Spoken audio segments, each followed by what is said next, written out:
Assalamualaikum warahmatullahi wabarakatuh. Alhamdulillahirabbil alamin. Allahumma shalli ala sayyidina wa maulana Muhammadin wa ala alihi wa sahbihi wa barik wasallam. La haula wa la quwwata illa billahil aliyil azim. Alhamdulillah wa syukurillah ala ni'matillah. Di bulan Ramadan ini kita bisa bersua ya. Saya dan juga teman-teman semua mewakili dari Badan Wakaf Al-Quran bersama Ustadz Arifuddin Anwar yang jauh-jauh datang dari NTT ke Surabaya untuk bisa berkhidmat dengan Al-Quran dan juga bisa memberikan sedikit tausiah ya, semangat dan juga motivasi kepada kita semua agar senantiasa beliau yang mu'alaf ini juga bisa memberikan kekuatan secara keimanan kepada kita semuanya ya.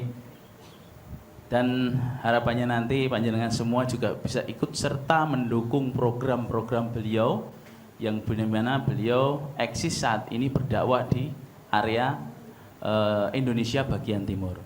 Sebelum kita mulai, alangkah baiknya saya sampaikan terkait dengan sedikit profil beliau. Beliau adalah Ustadz Arifuddin Anwar, SE MPD.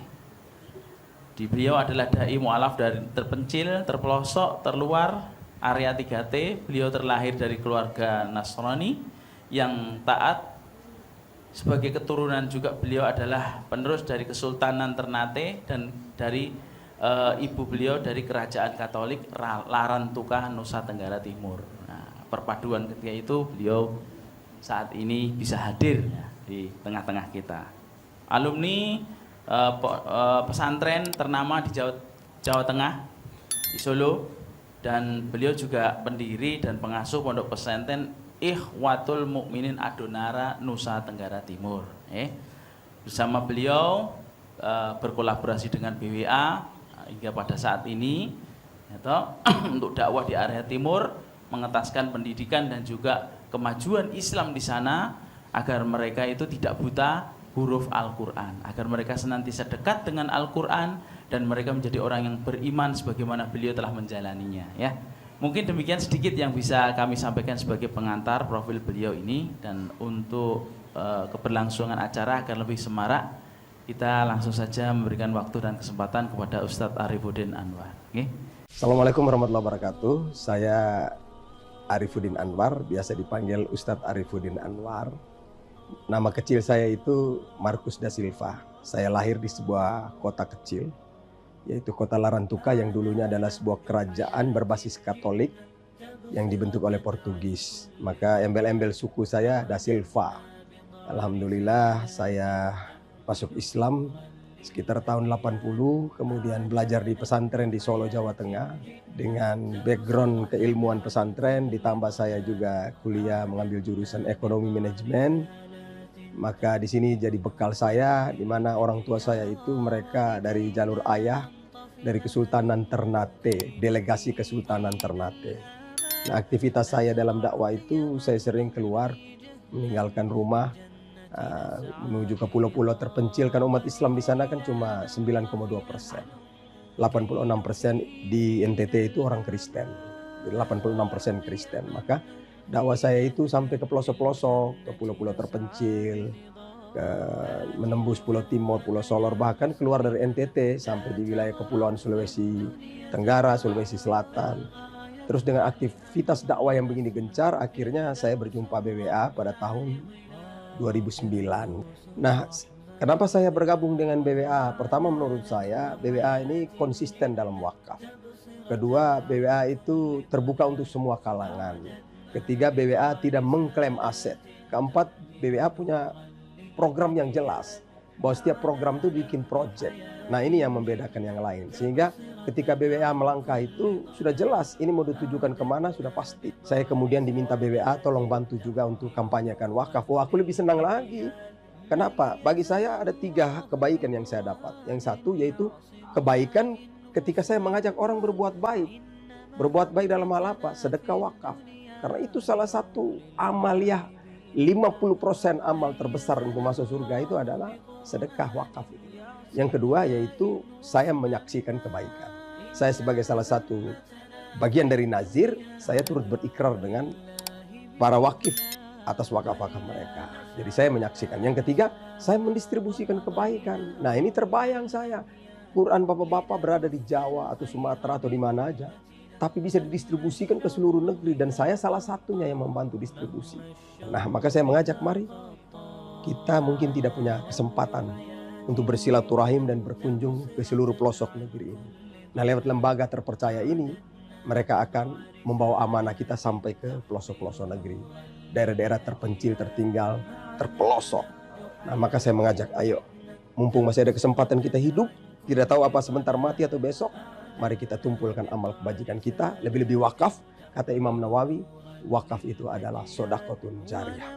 Berarti pahalanya mengalir terus, salah satu amal yang menjadi kontribusi bagi orang yang sudah meninggal dunia. Mari tetap berwakaf melalui Badan Wakaf Al-Quran. Yang paling akhir, saya Ustadz Arifuddin Anwar mengajak kaum muslimin dan muslimat di seluruh kota-kota besar di negeri tercinta ini. Yuk ikuti safari dakwah bersama saya dan Badan Wakaf Al-Quran sepanjang tahun 2025. Dan jangan lupa, siapkan infak terbaikmu jika Anda ingin sukses. Assalamualaikum warahmatullahi wabarakatuh.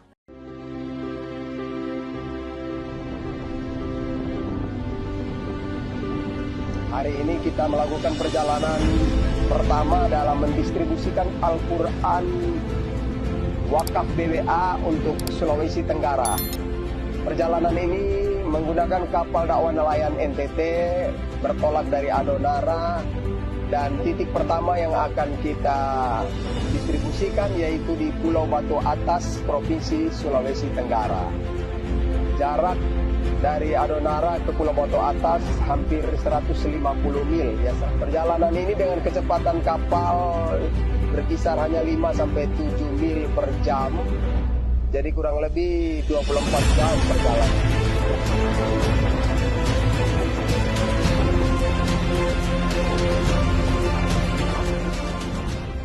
Nah, kenapa Pulau Batu Atas yang didistribusi? Karena memang ini pulau terluar dari Provinsi Sulawesi Tenggara dan berbatasan dengan Provinsi Nusa Tenggara Timur. Jarak dari Kota Bau-Bau sekitar hampir 40 mil. Tapi kalau dari kota Kendarinya lebih dari 60 mil. Nah tentu bisa dibayangkan pulau terpencil, terluar, yang jarang dikunjungi orang. Ini dihadir oleh BWA karena terpanggil, dan sudah bisa dipastikan betapa sulitnya di pulau itu untuk mengakses Al-Quran. Anak-anak tentu tidak bisa belajar kalau tidak ada Al-Quran. Maka inilah BWA hadir, insya Allah kita akan memulai pendistribusiannya. Mohon doa. Dan saya tetap mengajak, ayo terus berwakaf di BWA. Assalamualaikum warahmatullahi wabarakatuh. Baik Bapak Ibu, Assalamualaikum warahmatullahi wabarakatuh. Alhamdulillah Rabbil Alamin, alladhi an'amana bi ni'matil imani wal islam, alladhi an'amana bi ni'mati siyami Ramadan, til Quran.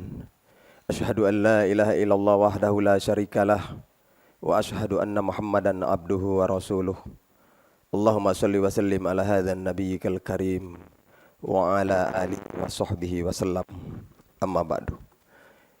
Yang saya hormati bapak-bapak para pejabat di perusahaan ini, wabil khusus BKM Masjid At-Taqwa Rungkut 1 bersama anggota. Singkatnya, hadirin mahladirat sidang jamaah sholat duhur yang dimuliakan oleh Allah Subhanahu wa Ta'ala. Alhamdulillah siang hari ini saya tinggal jauh di Indonesia Timur, Pak. Tepatnya di Flores Timur. Mriki wonten tiang Flores, Bapak Ibu? Ada yang dari Flores? Boten enten? Enggak ada ya? Ya. Atau pernah ke NTT, Mas? Pernah ke NTT? Ya. Saya tinggal di sebuah pulau kecil samping timur Flores, namanya Pulau Adonara. Tinggal di Desa Adonara, Kecamatan Adonara, Kabupaten Flores Timur, Provinsi NTT. Subhanallah, alhamdulillah siang hari ini berkesempatan mengisi satu titik kajian di Masjid At-Taqwa Rungkut 1 ini. Kita bersilaturahim Bapak Ibu, Mudah-mudahan dengan silaturahim di bulan penuh barokah ini, Bapak Ibu semua dianugerahi Allah kekuatan, kesehatan, umur panjang bermanfaat, sekalian selalu diberikan rezeki yang barokah. Amin. Salam dan sholawat buat junjungan kita Nabi Allah, Nabi besar Nabi Muhammad Sallallahu Alaihi Wasallam. Semoga nanti di hari kiamat kita mendapatkan syafaat dari Nabi Muhammad Sallallahu Alaihi Wasallam. Amin, amin ya rabbal alamin.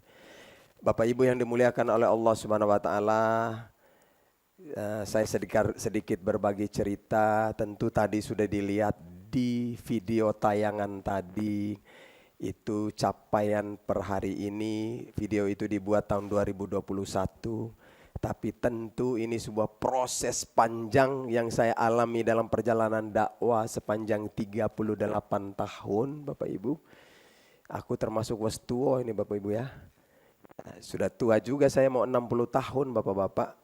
Jadi saya sudah merasakan bagaimana berjuang mendakwahkan Islam di tengah-tengah umat yang mayoritas Kristen, plural, agama bermacam-macam, adat budaya bermacam-macam.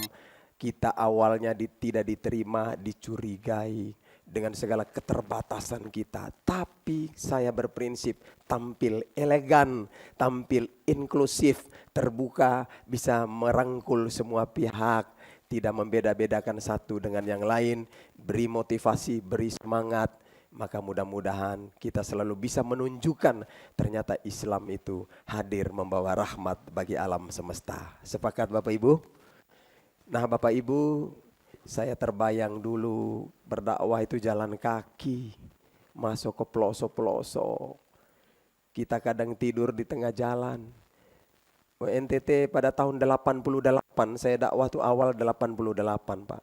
Itu masih di bawah garis kemiskinan. Jalan setapak, mobil tidak terjangkau. Kita belajar malam pakai teplok. Tahu teplok Bapak-Bapak ya? Saya juga tinggal di desa, jadi rumah masih berlantai tanah. Atap rumbia, bocor, hujan kebasahan. Anak tidur kadang digigit semut. Macam-macam Bapak Ibu. Tapi Bapak Ibu, tantangan yang begini berat. Sampai-sampai keluarga saya juga meninggal. Anak saya putra pertama meninggal. Tahun kedua meninggal satu lagi. Tapi saya bilang sama istri, Bu, itu ujian. Ujian itu dihadapi dengan lapang dada. Ikhlas. Kalau kita ikhlas, tidak akan diuji yang sama. Kita punya Allah, minta pada Allah. Mudah-mudahan mati satu, diganti yang banyak. Ternyata Bapak Ibu, Allah kabulkan doa saya. Mati 2 orang, diganti 10 orang anak. Di NTT harus anak ya. Di NTT harus, ini biasanya bapak-bapak mulai tanya istrinya berapa ini. Kebiasaan bapak-bapak. Saya bersyukur pada Allah, saya bilang sama istri, tapi anak banyak, tidak boleh terlantar. Anak harus berpendidikan. Kita punya misi yang sama, visi yang sama, berjuang bersama di daerah kita. Alhamdulillah anak saya 10, ada yang sudah kuliah S2, sudah S1, sudah 5 orang kuliah, ya, bahkan sudah 3 orang menikah, sudah ada pekerjaan semua, sudah punya cucu 4 Bapak Ibu. Ya, tinggal masih ada 7 orang anak. Mudah-mudahan satunya besan karo sampean ya. Begitu Bapak Ibu yang dimuliakan oleh Allah Subhanahu Wa Taala. Apa kunci keberhasilan ini? Ternyata Bapak, hidup ini sebagai muslim, entah antum itu ustadz kah, dai kah, tidak pilih bulu Pak. Semua kita namanya muslim harus punya kontribusi yang sama. Apa kontribusinya? Jihad. Jihad itu apa? Berjuang, kerja keras. Kerja keras seperti apa? Cari harta, fisik juga harus kuat, berbagi. Begitu Bapak Ibu. Ini menjadi kunci saya di NTT. Mau bagaimana kita mau berdakwah hanya ceramah saja? Orang lagi butuh makan. Betul tidak Bapak Ibu? Orang lagi butuh minum. Sebaiknya dakwah itu sambil nasihat agama, kita bikin kebaikan-kebaikan. Maka saya salah satu cara dakwah saya bikin program sedekah air bersih Pak. Di sana kan airnya susah. Ya Bapak Ibu ya. Memang Pulau Jawa ini pulau yang makmur. Bersyukur tidak Bapak Ibu? Wah ini kok lemas banget. Kalau tidak bersyukur saya doakan jenengan pindah di NTT aja lah. Luar biasa Jawa. Saya bilang sama teman-teman di NTT, kalau tidak ada Jawa ini kita udah tenggelam di sana, Pak. Beruntung NTT masih dalam bingkai NKRI, Bapak. Kalau tidak nasib kita tidak beda dengan Timor Leste, Pak. Susah, SDM terbatas, SDM masih banyak yang pendidikan rendah, SDA-nya juga terbatas. Orang mau bisnis di sana berat. Tapi saya lihat Rokok Sempurna masuk dengan mobil-mobil sampai ke pelosok-pelosok. Luar biasa, memang bisnis begitu. Tapi saya nggak tahu untungnya berapa itu. Memang rokok ini di mana-mana laris Bapak Ibu. Memang begitu luar biasa Bapak Ibu. Bapak Ibu yang dimuliakan oleh Allah Subhanahu wa taala. Salah satu yang membuat supaya hidup ini sukses, termasuk Anda semua, usahakan hidup ini kurangi dosa-dosanya. Kalau punya dosa, cepat minta ampun. Dosa pasti dosa Pak. Siapa yang tidak bilang tidak berdosa? Kalau ada yang tidak berdosa bukan manusia Pak. Tapi segera minta ampun. Karena itu kuncinya untuk kesuksesan dunia dan akhirat. Mau rezeki lancar harus dosanya dibersihkan. Mau masuk surga dosa dibersihkan. Mau punya rumah yang bagus dosa dibersihkan. Supaya rumah itu tetap bagus Pak. Tetap berokah masuk. Nah, karena orang-orang yang bersih itu saja yang bisa menempati surganya Allah Subhanahu wa taala. Siapakah mereka? Mereka adalah orang yang bertakwa. Wasari'u a'udzubillahi minasyaitonirrajim wasari'u ila magfiratim mir rabbikum wa jannatun arduhas samawati wal ard uiddat lil muttaqin. Bersegeralah kamu memohon ampun kepada Allah. Surga itu luasnya seperti langit dan bumi. Coba bayangkan dua kalimat ini. Ampunan, surga. Artinya konsekuensi niat kita kan masuk surga. Maka segera mohon ampun ya Bapak Ibu. Salah satu media mohon ampun bulan suci Ramadan. Ini bulan maghfirah. Maka kita segera minta ampun. Nah, tapi Bapak Ibu mau cepat dapat ampunan, ada kuncinya Bapak Ibu. Kunci ini dipakai oleh orang bertakwa. Apa itu? 3 hal yang menjadi sifat orang-orang yang gampang mendapat ampunan, bisa menjadi orang bertakwa dan gampang meraih surga. Yaitu lanjutan ayatnya. Alladzina yunfikuna fis sarra'i wad dharra wal kaziminal ghaidz wal afina 'anin nas wallahu yuhibbul muhsinin. 1, jadilah orang yang bisa senantiasa menginfakkan hartanya baik di waktu lapang maupun waktu sempit. 2, jadilah orang yang mampu mengendalikan nafsu amarahnya, Pak. Jangan mudah terprovokasi, terpancing dengan hal-hal negatif. 3, jadilah orang yang suka memberi maaf kepada sesama manusia. Yang 4, ingat Allah sangat mencintai orang-orang yang suka berbuat kebaikan. Bapak Ibu, ini termasuk kunci rumus saya pakai berdakwah di NTT. Saya kaji tentang harta, ternyata orang boleh bilang, alah harta itu tidak penting. Bohong Bapak Ibu, betul tidak? Dakwah biar aja anak istri, nanti urusan tawakal. Keliru cara berpikir begitu. Kalau jadi ustadz lebih-lebih di NTT, harusnya jangan jadi ustadz yang miskin. Betul tidak Bapak Ibu? Kalau tidak dingenye-ngenye di sana Pak, tidak dihargai kita Pak. Jadi seorang muslim yang paling mulia, yadul ulya khairun min yadi sufla. Tangan di atas lebih baik dari tangan di bawah. Artinya suka berbagi Pak. Maka Bapak Ibu, kalau kita cari rezeki, niatkan supaya rezeki kita ini bisa diperuntukkan manusia. Jadi misalnya, untuk siapa rezeki itu? Pertama, kalau dapat rezeki untuk 2 orang tua dulu. Ini perintah Al-Quran Bapak Ibu. Saya mau tanya Mas, dulu dapat gaji pertama untuk siapa? Orang tua Mas? Alhamdulillah mantap. Harus Mas. Ini perintah Al-Quran. Wabil walidaini ihsanan. Berbuat baik itu pertama kepada kedua orang tua. Maka yang sudah tidak punya orang tua, ingat-ingat Ramadan ini kesempatan berbuat baik untuk mereka. Sedekah untuk mereka Bapak. Kalau kasih rezeki, wabidzil kurba, berbuat baik untuk orang terdekat kita, anak kita, istri kita harus sejahtera. Betul tidak Bapak Ibu? Dikasih lagi rezeki, makin melebar berbuat baiknya. Ya. Untuk siapa? Orang miskin. Dikasih lagi untuk anak yatim. Dikasih lagi untuk tetangga dekat. Dikasih lagi berbagi dengan tetangga jauh. Dikasih lagi berbagi dengan teman sejawat.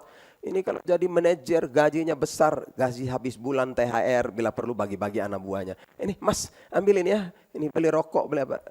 Bagus, nanti rezeki antum Allah ganti itu mas. Saya di NTT berjuang sendiri pak, tidak minta sedekah, bisa bangun pesantren pak. Bikin pesantren gratis, tampung 100 santri. Coba hitung-hitung kalkulasi berapa setiap bulan itu biayanya Bapak. Dari mana itu? Wallahu a'lam. Orang tidak sumbang saya Pak. Ya hari ini sudah mulai kenal, orang berbagi ke saya. Dulu tidak ada Pak. Apa yang kita punya kita berikan kepada anak-anak. Saya juga mengajar, ngajarnya gratis Pak. Ini orang S2 ngajar gratis Pak, bayangkan. Tapi kita dedikasi Pak, bahwa Allah bayar kita rezeki dengan caranya dari lain sisi. Apa caranya? Menjaga kita, merawat kita, beri kita kesehatan, beri kita kekuatan, kebugaran, juga menjaga usaha-usaha kita Bapak Ibu. Bisnis saya itu, saya bisnis peternakan, pelihara sapi, pelihara kambing. Tidak ada yang curi Pak, saya biar aja di luar situ. Orang kalau lihat, wah itu punya ustadz itu, dijaga Pak. Oh dia udah tahu ustadznya kalau datang kurban sembeli dagingnya dibagi-bagi. Udah senang mereka Pak. Kalau ada yang terlanjur curi, lapor sama saya mungkin ini mengampuni dosa saya. Dia lagi butuh makan daging, ya kasih aja. Gitu Pak. Bukan terus cari dukun, terus kita sihir dia. Bukan Pak. Wal'afina anin nas, beri maaf Bapak Ibu. Ini pola saya Pak. Redam emosi, jadi ustadz, da'i, bicara itu dijaga. Jadi manajer, pimpinan, bicara itu dijaga. Karena ini kunci komunikasi ya Bapak Ibu sekalian ya. Kalau kita tidak mudah terprovokasi, insya Allah umat kita, manusia akan mendekati kita. Yang tadinya curiga jadi percaya. Yang tadinya marah jadi santun. Yang tadinya benci jadi rindu. Pak, saya di NTT bergaulnya inklusif. Lihat saya pakai begini, saya sekedar diri simbolis. Kelihatan bajunya kayak salafi ya. Lapisnya ini pakaian adat Pak. Saya hanya membayangkan kita aja. Bahwa orang Islam itu bisa di mana-mana Pak. Betul tidak Bapak Ibu? Saya juga tidak tampil di masjid, saya tampil di mana-mana. Ini saya mengajar. Ada lagi saya main bola. Mana Pak? Mas, lapangan bola ada? Saya ini pemain bola Pak sampai sekarang. Masih main bola seusia gini. Kalau sempurna mau undang saya main bola, bisa Pak. Betul, ini tidak sekedar ngomong ini Pak. Tadi aku dibilang sama tim, Ustadz ini perusahaan suruh harus pakai sepatu. Aku pikir sepatu bola tadi Pak. Aku bawa di hotel Pak sepatu bolaku. Saya bilang, waduh kalau ke pengajian Ustadz tidak pakai sepatu itu, ada sendal khusus. Gitu Bapak Ibu. Nah, ini Pak, ini El Capitano ini Bapak, kapten saya Pak. Saya himpun anak-anak muda Islam Kristen, saya melatih mereka main bola. Saya himpun ajak mereka, berikan bimbingan, semangat. Terus saya jadi pelatih, saya juga jadi sponsor Pak. Kalau ada pertandingan-pertandingan, bukan PT Sempurna saja sponsor, saya juga sponsor Pak. Tidak kalah juga bapak-bapak di NTT, begitulah cara saya. Mau bapak-bapak anak-anak muda kita di NTT ini, karena kami di sana tuh ada satu budaya unik. Budaya minum moke. Tahu moke ibu, bapak-bapak? Arak, ciu. Ini bocah-bocah mau main bola masih mau minum itu. Saya bilang sama mereka, lu jangan minum. Ini mau main bola. Ustadz, ini kena air kata-kata. Kalau kita minum tambah pintar kita itu. Tapi resikonya di sliding jatuh langsung berkelahi. Kadang-kadang saya ketawa Pak, di tengah-tengah perkelahian panitia bilang saya, Ustadz tolong bantu berikan pencerahan. Masya Allah, ustadznya ceramah di lapangan bola, tidak pakai peci Pak, seragam bola kaki Pak.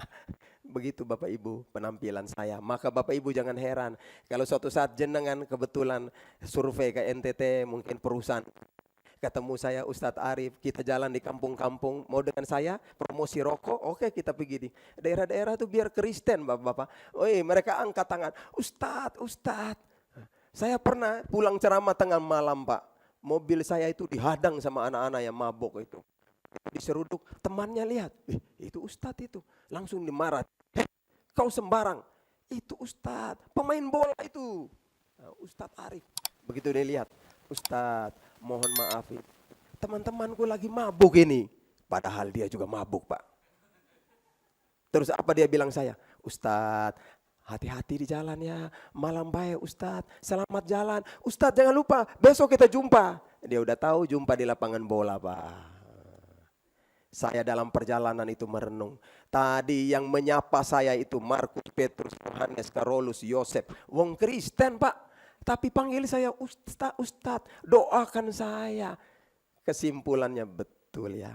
Allah mencintai orang yang suka berbuat baik. Kalau kita punya kebaikan akan dihargai oleh alam semesta. Siapapun orangnya, agama apapun pasti menghargai kita. Betul tidak Bapak-Bapak? Maka hidup ini Bapak-Bapak, cari harta itu berbagi, tebarkan kebaikan di mana-mana. Insya Allah alam semesta yang menyaksikan kebaikan panjenengan akan mendoakan keselamatan panjenengan. Bapak Ibu, di ayat mengatakan berinfaklah waktu lapang maupun sempit. Saya mengambil kata kunci di waktu sempit. Saya menerapkan ini. Ternyata Bapak Ibu, kalau Anda sakit, mau cepat sembuh, infak dulu. Kalau Anda kesulitan usaha, mau lancar usahanya, infak dulu.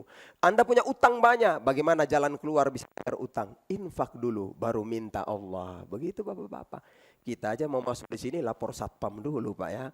Coba masuknya muka masam, diusir kita. Harus kita manut-manut Pak. Bila perlu harus cek dulu ya Pak ya. Berapa rupiah itu, tempel itu baru bisa masuk Pak ya. Ini apalagi minta ridhonya Allah, gimana mungkin hanya gratis-gratis. Mestinya infak dulu Pak. Memang itu kunci hidup seperti itu Bapak-Bapak. Betul tidak Bapak-Bapak? Inilah Bapak-Bapak, maka akhirnya aktivitas saya keliling, bukan di desa saya saja Pak. Sampai di pelosok-pelosok NTT, sampai di Sulawesi Selatan. Saya bikin program berbagi Pak. Seperti kurban kita sembeli di pelosok-pelosok. Orang-orang Kristen kita kasih Pak. Saya tidak pernah berpikir buat seperti ini supaya orang Kristen masuk Islam. Tidak Pak, yang saya pikirkan saya menjaga diri saya. Dengan dakwah ini jangan sampai saya mati dalam keadaan kafir. Saya berdakwah supaya menjaga Islam ini. Begitu Bapak-Bapak. Jadi kalau kita berdakwah bukan untuk orang lain. Dakwah itu untuk diri sendiri. Maka kalau kita tidak suka dicubit, jangan mencubit orang. Kalau tidak suka dihina, jangan menghina orang. Kalau kita suka orang berbuat baik untuk kita, berbuatlah baik untuk orang lain. Betul tidak Bapak-Bapak? Itulah Bapak-Bapak, maka BWA mengenal saya, salah satu ustadz suka bikin program sedekah Quran. Saya masuk di pelosok, anak-anak mengaji sulit Quran, saya berbagi Quran dengan mereka. Akhirnya BWA menawarkan saya berkolaborasi, ustadz kita kerjasama, antum distribusi, kami cari dana. Oke, saya bilang sama mereka, kalau gitu gini mas, jangan skupnya NTT, skupnya Indonesia Timur. Aku punya kapal, saya wakaf kapal ini. Nanti direnovasi, lapis fiber, lengkapi fasilitas, berdakwah keliling Indonesia Timur sambil distribusi Al-Quran. Wah mantap Ustadz, kapalnya nengendi? Neng Flores, sopo sing nggowo rene? Aku dewe mas, ngene-ngene kan kapten juga nih Pak. Berlayar 5 hari 5 malam, 2011 sampai Jakarta. Kita gali dana, 2012 renovasi, 2013 launching di KPLP Tanjung Priok, 2014 pelayaran perdana. Saya pulang bawa 1000 Quran mas. Sampai di NTT, senangnya orang berebutan Quran. Saking kewalahan saya bilang begini, bang, sabar. Ini Quran wakaf, bukan Quran politik. Quran politik kesempatan, satu Quran satu suara ini. Quran wakaf ono prosedure. Salah satunya ada ikrar wakaf. Jenengan kalau terima ini saya harus tahu pasti. Lu butuh berapa? Untuk siapa? Anak-anak santri berapa? Begitu. Nanti ada ikrar. Salah satunya saya minta saudara kalau terima Quran ini doakan untuk nama yang tertulis di Al-Quran ini. Saya bikin video cerita-cerita kirim ke BWA. BWA tertarik. Masya Allah mantap Ustadz. Kita dukung Ustadz. Tadinya cuma bikin 1000 Quran, mulai dibikin 10.000, 50.000, 100.000. Alhamdulillah sampai hari ini sudah 700.000 lebih Al-Quran saya distribusi di Indonesia Timur. Maka bapak-bapak, saya hadir siang ini salah satu titik di sini BWA minta saya, Ustadz kampanyekan wakaf. Maka saya sampaikan kepada bapak-bapak, yuk mari kita sambut proyek mulia ini bapak-bapak. Ramadan salah satunya berbagi Quran melalui wakaf Quran. Bapak Ibu bayangkan jenengan duduk di Surabaya Tapi Quran jenengan bisa sampai di Maluku Utara. Sepanjang perjalanan ini alam semesta menyaksikan Quran panjenengan. Insya Allah mereka turut mendoakan kebaikan untuk panjenengan. Ini saya punya keyakinan Bapak. Saya mengajak Bapak Ibu yakin seperti ini. Insya Allah Bapak ya. Apalagi wakaf Quran agak beda dengan sedekah. Wakaf itu sedekah jariah. Kalau kita sudah wakaf, pahala mengalir terus. Jadi wakaf itu bisa untuk diri, bisa untuk orang tua yang sudah meninggal. Boleh. Nah, maka Bapak Ibu kalau siang hari ini mau berwakaf, silakan. Nah, begitulah Bapak Ibu. Maka saya sudah silaturahim ke sini. Saya banyak berharap mudah-mudahan teman-teman semua sempat bersilaturahim juga ke NTT. Nanti naik kapal dakwah tadi, kita ke Labuan Bajo keliling. Mau Bapak Ibu? Nanti waktu weekend libur ya. Saya tunggu libur panjangnya Bang ya. Tapi satu orang 10 juta ya. Ya, bawa pesawat turun Labuan Bajo, saya jemput dengan kapal kita keliling. Gitu, 5 jutanya pesawat, 5 jutanya kapal saya. Gitu Bapak Ibu. Nanti kalau yang bersiap, nanti sekitar sama Pak Said bisa ya. Nah, yang tidak berkesempatan, mungkin sibuk dengan kerja, saya mengajak silaturahim dalam amal kebajikan wakaf Quran. Bapak-bapak, syarat wakaf itu 5. 1, harus jelas hartanya, harta bersih, harta berharga. BWA menawarkan kita wakaf Quran. Ini salah satu harta yang paling berharga Bapak-bapak. Ini akan menjadi syafaat di hari kiamat. Al-Quran berdoa kepada Allah, jadikan saya pemberi syafaat untuk orang yang mencintai saya. Yang kedua, wakaf itu syaratnya harus jelas wakifnya. Jenengan kalau berwakaf harus tulis nama jelas. Muhammad Sulistyo misalnya, jangan ditulis hamba Allah, jangan Bapak-bapak. Allah kan maha tahu. Iya, ini harus ada akad Bang. Kalau kita nikah anak orang kan tidak mungkin aku nikah dengan putri hamba Allah. Kan gak mungkin. Harus sebut namanya ya Bapak-bapak. Begitu juga wakaf harus sebut nama. Almarhum ayah saya, almarhum bapak siapa, almarhumah ibu siapa, ditulis jelas Pak. Wakifnya harus jelas. Syarat ketiga, kalau berwakaf harus jelas. Nazirnya siapa? Saat ini BWA. Kenapa nazir? Nazir bertanggung jawab atas harta wakaf kita. Menghimpun dan mendistribusikan, memastikan wakaf ini terpelihara sampai ke tangan penerima manfaat. Syarat keempat, kalau berwakaf harus jelas siapa penerimanya. Maka BWA menetapkan salah satunya siang hari ini kita mengajak untuk umat muslim di Provinsi Maluku Utara. Syarat terakhir harus ada ikrar wakaf. Jenengan bisa berikrar dengan saya, bisa dengan teman-teman, atau di brosur itu sudah dibagi, ada nomor WhatsApp, nanti ikrar di situ. Jadi bapak-bapak kalau mau lewat WhatsApp mau berikrar wakaf, tolong tulis. Saya nama ini, wakifnya ini, saya ikrar wakaf untuk 10 Quran misalnya, untuk daerah Maluku Utara, tolong diterima wakaf saya. Kira-kira sederhananya begitu Bapak. Kalau tidak ucapkan, bisa jadi ini jadi sedekah biasa. Kalau sedekah biasa, pahalanya cuma sekali. Tapi kalau wakaf mengalir terus. Bisa ya Bapak Ibu? Insya Allah mudah-mudahan ada kesempatan dapat THR nanti, baru dikasih wakaf, tidak apa-apa. Siang ini komitmen saja dulu. Nah, saya ajak Bapak Ibu, paling tidak bisa terhimpun 100 Quran di sini. Bisa Bapak Ibu? Insya Allah. Ya, rokok banyak-banyak di sana. 100 Quran berapa? 15 juta. Kok mahal Ustaz? Oh iya, beli surga. Beli rumah di dunia aja. Ini semua sepeda motor yang di atas 20 juta ini harganya. Kecuali yang second ya Bapak-bapak ya. Bahkan ada yang punya mobil. Sudah 1 mau 2, 3. Padahal nanti mati tidak bawa mobilnya. Nanti ke sana bawa apa? Quran. Begitu Bapak Ibu ya. Mudah-mudahan Bapak Ibu diberi rezeki, berkesempatan memperluas amal soleh, berbagi sampai di Maluku Utara. Barakallah. Demikian yang dapat saya sampaikan pada siang hari ini. Nanti sebentar ditutup, nanti dari BWA akan menyampaikan teknisnya. Untuk mengakhiri ini, sama-sama kita aminkan doa, khususnya untuk sedekah-sedekah kita. Al-Fatihah. A'udzu billahi minasyaitonir rajim. Bismillahirrahmanirrahim. Alhamdulillahirabbil alamin arrahmanirrahim maliki yaumiddin. Iyyaka na'budu wa iyyaka nasta'in. Ihdinas siratal mustaqim. Siratal ladzina an'amta 'alaihim ghairil maghdubi 'alaihim waladdallin. Amin. Allahumma shalli wa sallim ala hadan nabiyyikal karim wa ala alihi wa sahbihi ajmain. Ya Allah ya Rabbana, kami semua menyadari bahwa sedekah-sedekah yang kami berikan selama hidup kami belum sebanding dengan kenikmatan yang Engkau anugerahkan kepada kami. Tapi yang sedikit ini kami mohon terimalah ya Allah, ridholah ya Allah.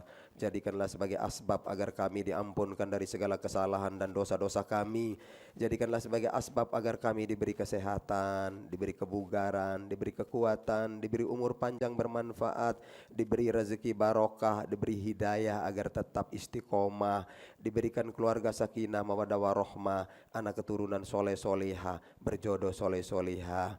Jadikanlah amalan kami sebagai amal jariah, pahala mengalir terus ke alam barzah. Buatlah orang tua, keluarga kami semuanya tersenyum karena diampunkan dari segala kesalahan dan dosa-dosanya, dibebaskan dari azab kubur, diberikan keberkahan Al-Quran, dipertemukan dengan sodakoh-sodakoh beserta kami di surgamu ya Allah. Allahumma rabbana taqabbal minna hadhihi sodakoh, Allahumma rabbana taqabbal minna hadhal infaq, Allahumma rabbana taqabbal minna hadhihi zakat, Allahumma rabbana taqabbal minna hadhal waqaf, Allahumma rabbana taqabbal minna hadhal Quran, Allahumma rabbana taqabbal minna hadhihi niyat, Allahumma rabbana taqabbal minna hadhil a'mal, Rabbana taqabbal minna innaka antas samiul alim wa tub alaina innaka antat tawwabur rahim. Allahumma inna nas'aluka ilman nafi'a wa rizqan thayyibah wa amalan mutaqabbala. Rabbana atina fid dunya hasanah wa fil akhirati hasanah wa qina adzabannar. Walhamdulillahirabbil alamin. Terima kasih, mohon maaf bila ada waktu. Semoga jumpa lagi. Kalau tidak berjumpa di dunia, semoga bertemu di surganya Allah Subhanahu wa taala. Billahi taufiq wal hidayah. Wassalamualaikum warahmatullahi wabarakatuh. Waalaikumsalam.